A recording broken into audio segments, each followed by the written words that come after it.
आज जिला ऊना के अधीन पड़ते कुटलैहड़ विधानसभा क्षेत्र के अधीन आते कुरियाला पंचायत में श्री सिंह साहब गुरुद्वारा में आज वीर बाल दिवस पर श्री सुखमणि साहब का पाठ रखा गया, जिसमें कुटलैहड़ विधानसभा के पूर्व विधायक रविंदर भुट्टो ने बीजेपी कार्यकर्ता संघ शिरकत की और शहीद शहजादों को याद किया। इस अवसर पर एक कार्यक्रम भी सात लखते पार्क में आयोजित किया गया, जिससे वहां आए लोगों व बीजेपी कार्यकर्ताओं को उन 4 वीरों के बलिदान की गाथा सुनाई गई। इस मौके पर पूर्व विधायक ने वीर शहजादों और को श्रद्धांजलि दी और कहा कि कांग्रेस का शासन लगभग 70 साल तक इस देश में रहा, लेकिन उन्होंने कभी भी इस प्रकार इन 4 वीर बाल शहीदों को याद नहीं किया। लेकिन हमारे देश के प्रधानमंत्री ने इनको याद किया व इनकी शहादत में सबको अवगत भी करवाया और आज पूरे देश में इन बालवीरों को याद किया जा रहा है। उन्होंने इस मौके पर कांग्रेस को भी घेरते हुए कहा कि इन 10 गारंटियों लोगों को कांग्रेस ने झूठे वायदे कर के गुमराह किया है, लेकिन प्रदेश की जनता अब इनको पहचान चुकी है और आने वाले पंचायती चुनाव में जनता इनको सबक सिखाने के लिए तैयार बैठी है।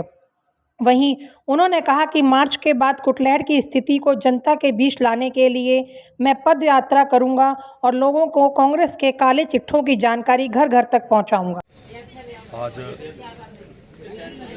आदरणीय हमारे देश के तेजस्वी प्रधानमंत्री जी की जो सोच वीर बाल दिवस जो है उन शहीदों के नाम से उन्होंने शुरू किया जिन्होंने इस धर्म के लिए, इस देश के लिए अपनी कुर्बानियाँ दी थी। क्योंकि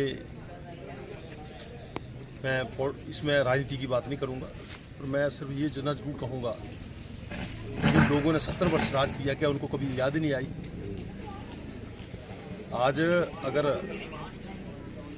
वीर बाल दिवस आदरणीय प्रधानमंत्री जी ने एक शहीदी दिवस के नाम पे शुरू किया है, तो इसका बहुत बड़ा एक जो उन्होंने इस धर्म के लिए, इस देश के लिए जो अपनी कुर्बानियाँ उन्होंने दी थी, बाल दिवस के रूप में जो किया है, उनकी जो उम्र थी वो क्या थी, वो आपके सामने आज जो हमारा कार्यक्रम है उसमें हम सारी विस्तृत तो सारा जो पार्टी द्वारा एक दिशा निर्देश दिए गए, ये सारा पूरे हिंदुस्तान में ये कार्यक्रम किया जा रहा है।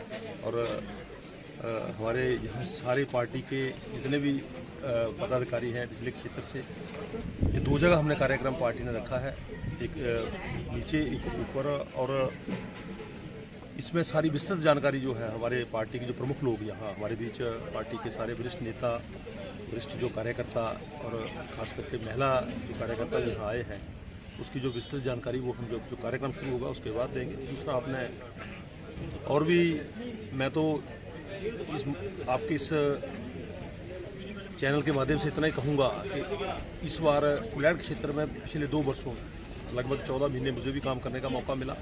इस सरकार ने लोगों को ठगा है। अगर इस सरकार ने कोई अपनी उपलब्धि बनाई है तो 2 वर्षों में एक झूठ बोलने की उपलब्धि बनाई है, क्योंकि काम इन्होंने किया नहीं कोई। आज 1500 रुपये के लिए महिलाएं बार बार इंतज़ार कर रही हैं। आज 300 यूनिट बिजली के लिए फ्री के लिए लोग इंतज़ार कर रहे हैं।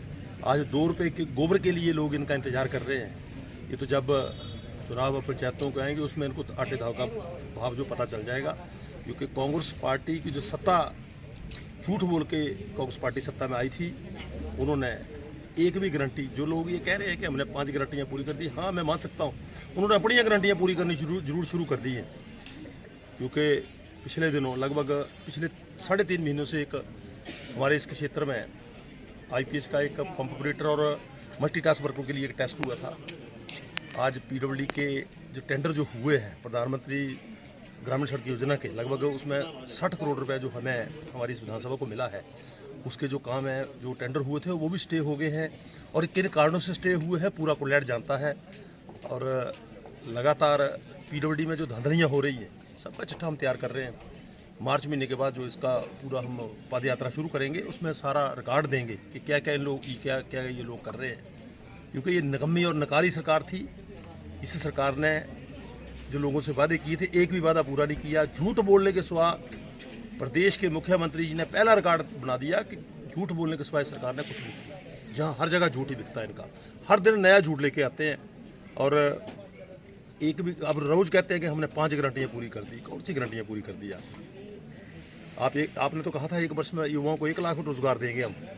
आज 2 वर्ष पूरे हो गए, 2 वर्ष में 2 लाख युवा, 2 लाख तो दूर की बात है, गांव से कोई एक आदमी नहीं दिखाई दे रहा है कि इसको रोजगार मिला। मैं तो यही कहूँगा कि ये जो सरकार है इसका ये कोई पता नहीं कब चली जाए।